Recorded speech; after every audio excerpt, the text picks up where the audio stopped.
Hi, I'm Safia, a 29-year-old graphic designer who's been trying to navigate the complex world of marriage and family life for the past 3 years.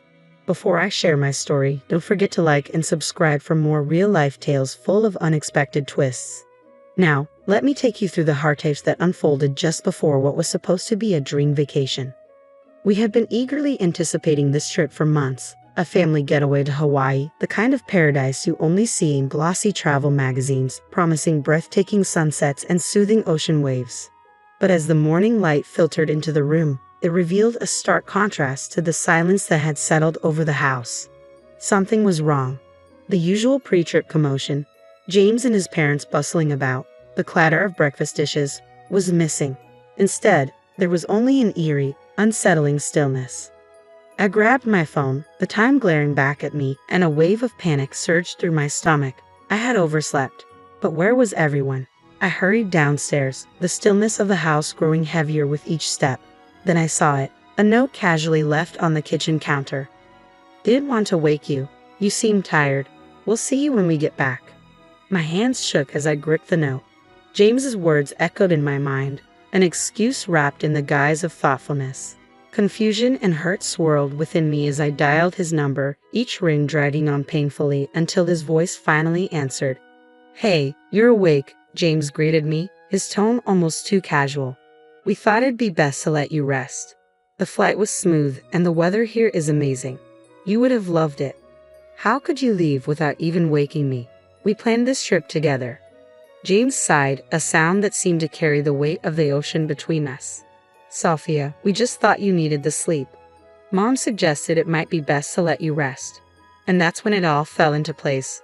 The subtle comments, the coolness in his parents' demeanor, the whispered conversations they thought I couldn't hear. This wasn't just James's decision, it was a collective choice. They never truly intended for me to be part of their family, not really.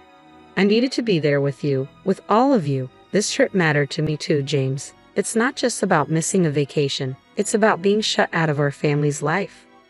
There was a pause, the kind that lingers just long enough to let you know that the words coming next won't fix anything.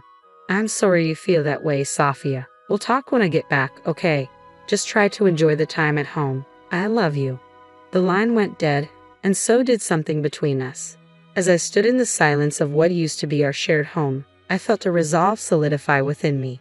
This wasn't just a wake-up call, it was a turning point. The James I thought I knew would never have left me behind, but the harsh reality was that he did, and with disturbing ease. The stillness of the house now felt suffocating, heavy with revelations that seemed to seep from every corner. As I moved from room to room, each space seemed to echo with memories, some once sweet, now bitterly tainted by the clarity of hindsight. As I put the picture back in place, my phone buzzed. It was Melissa, my best friend, her name flashing on the screen like a beacon of support. "Safia, how are you holding up? I just heard about what happened." Her voice was a comforting thread of normalcy, but as we spoke, I found my eyes opening even wider. "Melissa, it's like I've been in the dark all this time. All these little moments are making sense now. Like last Christmas, James and his parents, they were always subtly pushing me out, weren't they?" There was a pause, thick with unspoken understanding. "Safia, I didn't want to say anything before, but yes, I noticed it too. I thought it was just family dynamics, nothing more." My voice, edged with anger and sadness, cut through. "I think you've been too good for them from the start. What are you going to do now?" I moved to the window, watching a couple across the street laughing together as they walked their dog, so normal, so united. Turning away, I felt the sharp sting of isolation. "I'm not sure yet, Melissa, but being left behind, it's more than a slap in the face. It's a wake-up call. Maybe it's time I start making decisions for myself, decisions that don't involve James." "Good for you, Safia. You deserve happiness, not this endless questioning of your place." As the call ended, my resolve solidified. I grabbed my laptop and began typing, not just jotting down thoughts or keeping a diary, but creating a list. A list of every slight, every dismissive comment, every instance where James or his parents made me feel insignificant. Later, as the dusk bathed the sky in shades of fading hope, my sister Anna called. She had always been my confidant, and now, more than ever, I needed her fierce, protective spirit. "Safia. Safia, Mom told me what happened with James. Are you okay?" Her voice carried a blend of concern and anger, reflecting the turmoil I felt inside. No, Anna, I'm not okay. But maybe that's a good thing. I'm finally seeing things clearly. I can't keep being the only one fighting to make this work. It feels like I've been competing for James's affection against his own family. Remember last Easter when you hosted dinner and Elaine insisted on redoing the table settings? It was like she needed to assert her control, even in your own home. Exactly. It's always been them first and me a distant second. I felt like an outsider in my own marriage. Whatever you choose to do, we're here for you.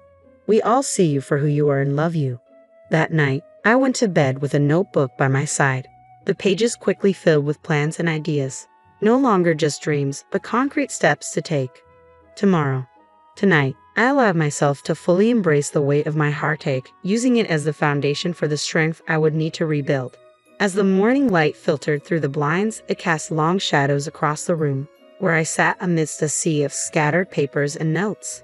Each document was a piece of the puzzle that was my marriage, emails, texts, and photos, laid out as evidence of the many ways I had been sidelined. My phone rested beside me, displaying the contact information for a recommended divorce attorney. It was time to move forward. Taking a deep breath, I dialed the number. The line clicked, and a calm, professional voice answered, "Good morning, you've reached Carter & Associates. How can we assist you today?" "Hi, I'm Sophia. A friend referred me to you. I'd like to discuss my options for a divorce." "Of course, Sophia. I'm Alyssa, one of the attorneys here. Let's start by discussing your situation in detail." The conversation that followed was both surreal and empowering. Alyssa's questions were sharp and to the point, cutting through the haze of my emotions to focus on the facts. She listened attentively as I described the events leading up to and following the trip that James and his parents took without me. "From what you've shared, it seems you've been facing not only personal betrayal but also a pattern of exclusion and possibly emotional manipulation," Alyssa observed. "Documenting everything was a wise decision. It will be crucial in building a strong case for you." After the call, I was filled with a mix of nervousness and determination. Thinking about divorce was one thing, but initiating the process felt like a major step forward. There was no turning back now. I needed support, and I knew exactly who to reach out to next. Laura, a close friend who had stood by me during the toughest times of my marriage, picked up on the second ring. "Sophia, hi, how are you holding up?" "Not great, Laura, but I'm taking action. I spoke with a divorce attorney." "Wow, Sophia, that's a big step. How are you feeling about it?" "Determined, I suppose." "Laura, can I ask for your help? I might need a statement from someone who's witnessed what I've been through." "Absolutely, Sophia. I've seen how they've treated you, especially James's mom. It always seemed like you could never do anything right in her eyes." "Thank you, Laura. Your support means a lot to me." Energized by my friend's support and the clear direction from the attorney, I spent the next few hours organizing my documents and detailing everything that had transpired. While I worked, my sister Anna texted, her words offering comfort to my weary heart. "Just checking in, sis. You're making the right choice. We're all behind you." By evening, I had assembled a detailed file, texts, emails, and painful reminders, all laid out, revealing my life's raw truths. Instead of feeling exposed, I felt strengthened. Each piece of evidence marked a move away from my past and toward a fresh start. The sound of the front door opening reverberated through the house like the harbinger of a storm. My heart raced, not with fear, but with a firm resolve. As James walked in, his face etched with travel fatigue, our eyes locked. The usual pleasantries faltered, hanging awkwardly between us. "Sophia, you seem different." "I am different, James. We need to talk." His brows furrowed in confusion as he set down his bags. "Talk about what? What's going on?" I gestured toward the living room, where I had spread out the documents and photos, evidence of every moment I felt pushed aside by him and his parents. "James, this isn't just about your trip to Hawaii without me. It's about every instance where you prioritized them over me, every time I was made to feel like an outsider in my own marriage." He looked at the documents, his expression shifting from confusion to worry. "I don't understand. Are these divorce papers?" "Yes, they are. I've consulted a lawyer, James." "I can't do this anymore." His voice wavered, laced with a mix of anger and desperation. "Sophia, why are you doing this?